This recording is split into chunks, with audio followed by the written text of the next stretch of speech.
Y ya sabes, si esta vez no ingresas...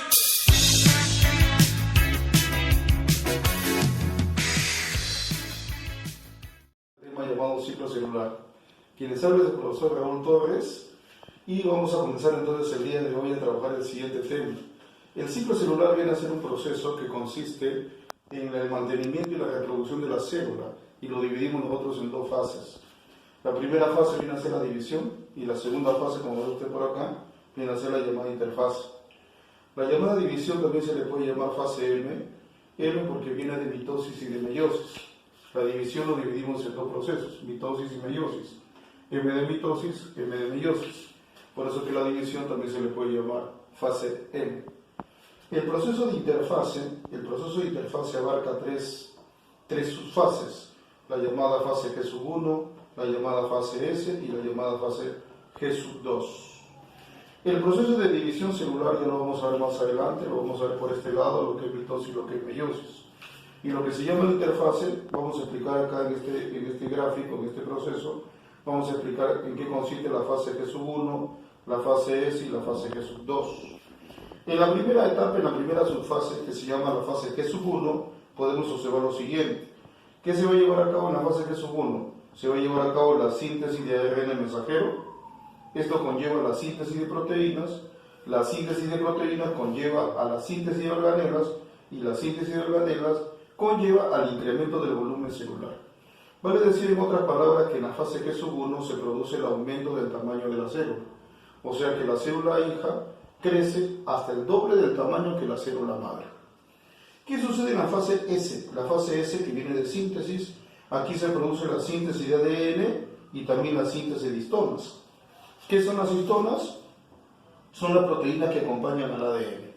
O sea, vale decir, en otras palabras, que en la fase S se duplica el material genético, se duplica el ADN. ¿Qué sucede en la fase G2? En la fase G2 prosigue el crecimiento de la célula hija, el aumento de la célula, el tamaño de la célula sigue el crecimiento y finaliza la síntesis de componentes celulares. Vale decir, en otras palabras, que en la fase G2 la célula hija ya estará preparada para una próxima división, vale decir, para una mitosis o para una meiosis. El ciclo celular se lo puede resumir como el proceso de crecimiento, desarrollo de la célula, ¿no? Nacer, crecer, reproducirse y morir. Ahora, seguramente usted estará preguntándose hasta en qué momento la célula sigue dividiéndose, ¿no? En qué momento para su ciclo, porque la célula continúa un ciclo constante. Este proceso tiene un momento de finalización, lo que se llama apoptosis celular, o sea, muerte programada. Vale decir, en otras palabras, que una célula se puede llegar a reproducir, o el ciclo dura más o menos hasta 50 vueltas aproximadamente. Luego de 50 vueltas, la célula ya estará preparada prácticamente para morir, lo que se llama apoptosis, lo que es la muerte programada.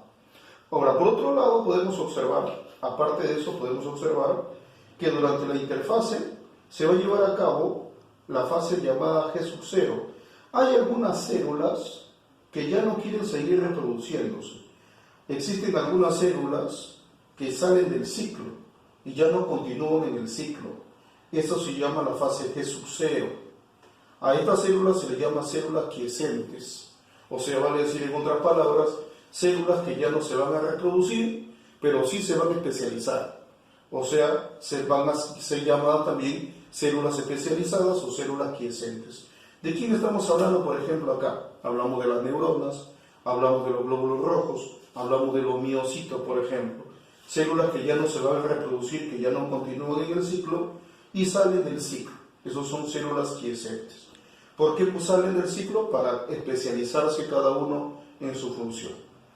Muy bien, jóvenes, pasamos ahora a la siguiente parte de la pizarra. Vamos a hablar ahora de la división celular.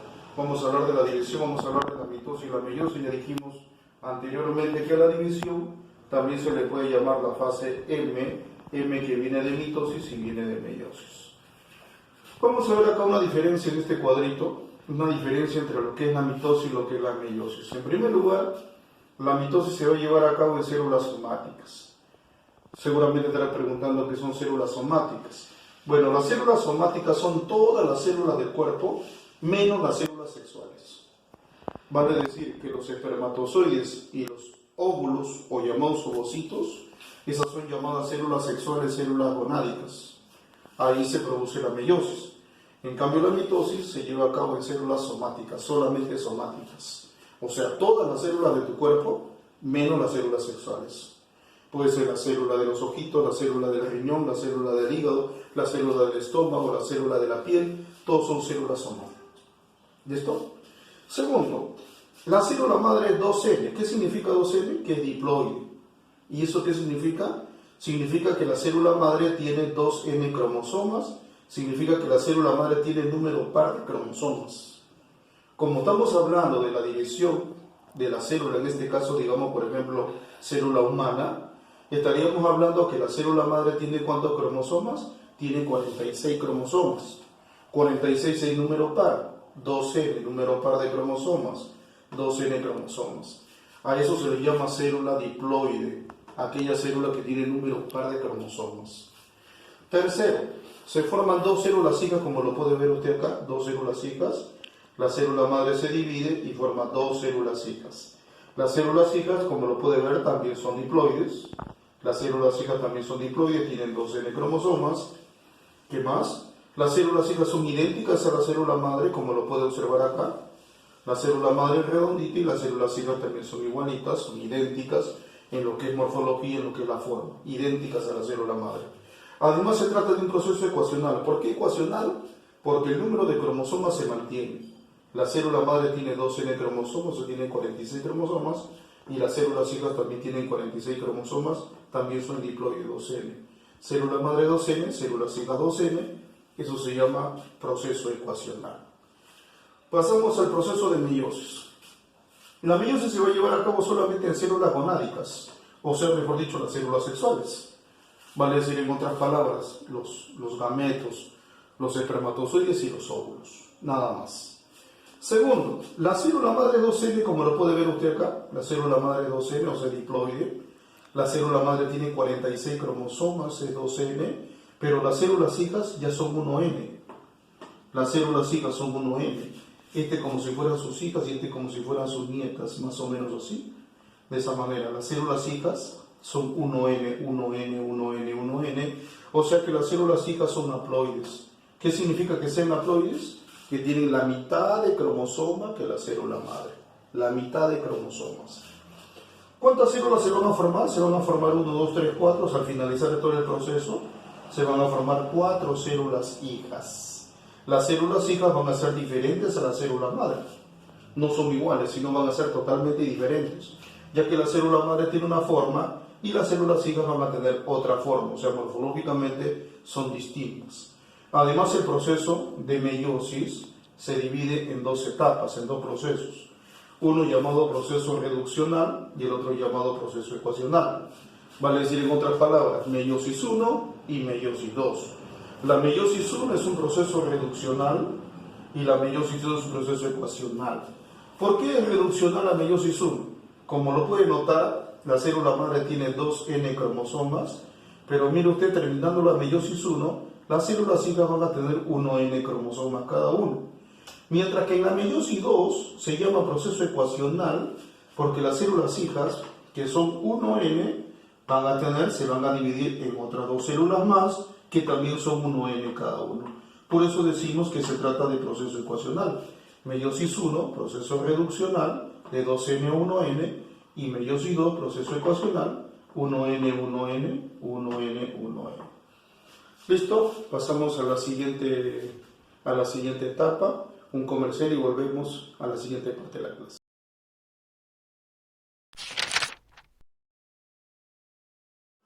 Ya estamos aquí nuevamente y en esta oportunidad vamos a hablar ahora de la fase de la mitosis.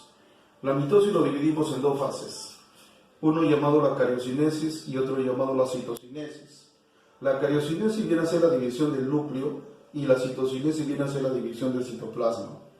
¿Qué es lo que abarca la cariocinesis? Abarca 1, 2, 3, 4 etapas: profase, metafase, anafase y telofase. Es lo que vamos a ver a continuación, solo que le vamos a agregar una fase más, la llamada prometafase, que esta fase realmente está incluida dentro de la profase, pero la vamos a explicar acá. Comenzamos a hablar en primer lugar acerca de la profase. ¿Qué sucede en la profase? En la profase podemos observar nosotros lo siguiente. En primer lugar, punto número 1, los centriolos se dirigen hacia los polos opuestos de la célula, como lo puede ver en el gráfico. Podemos observar que un centriolo se va hacia un polo y el otro centriolo se va hacia el otro polo. ¿Qué más podemos observar? Podemos observar que estos filamentos que vemos dentro del núcleo, estos filamentos que se llaman filamentos de cromatina, se condensa, o sea, la cromatina se condensa para dar origen a los cromosomas. Estas son las características de la profase. Pasamos a la prometafase.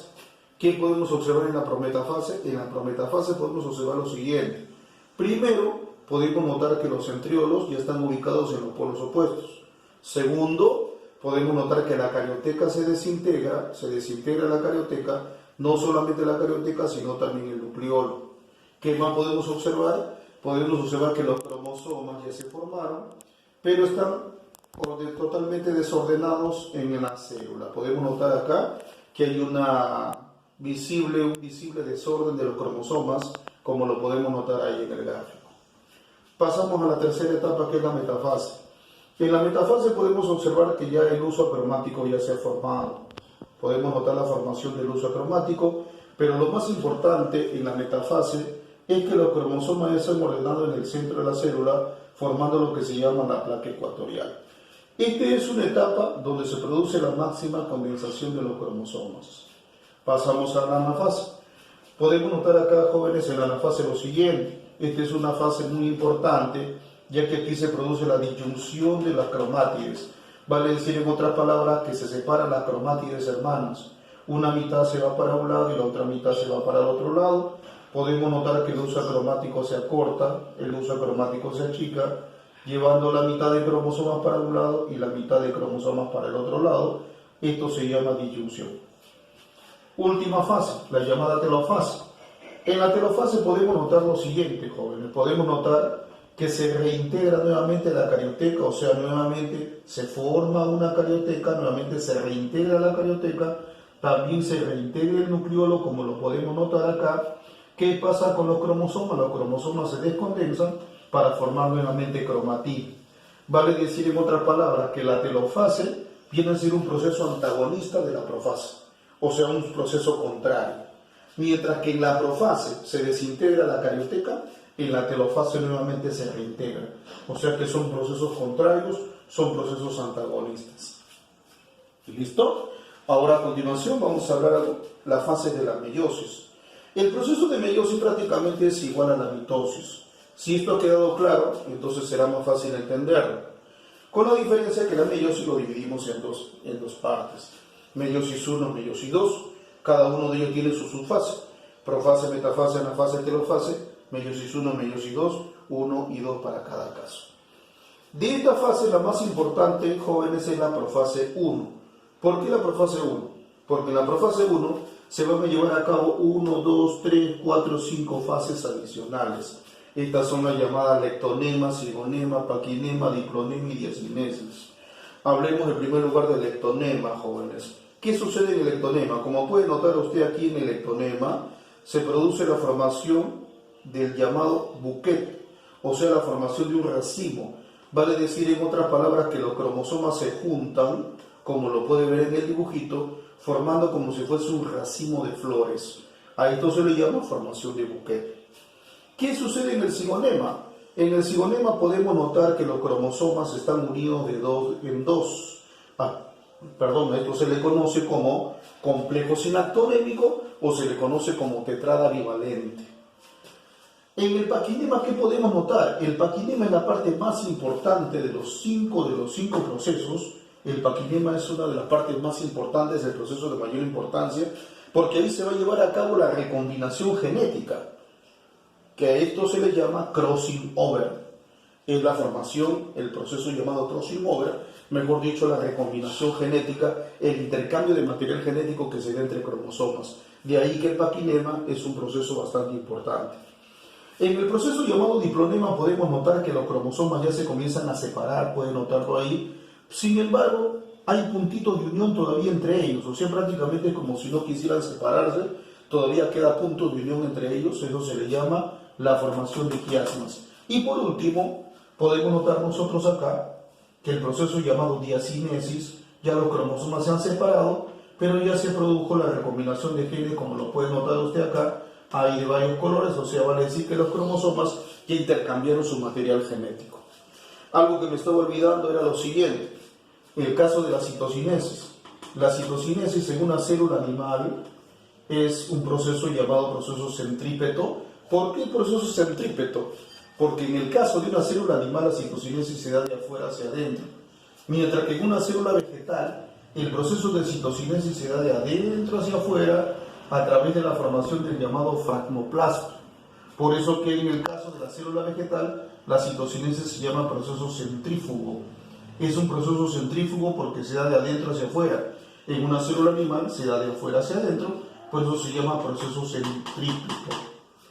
Listo, jóvenes, espero que les sirva esta clase. Nos vemos hasta otra oportunidad.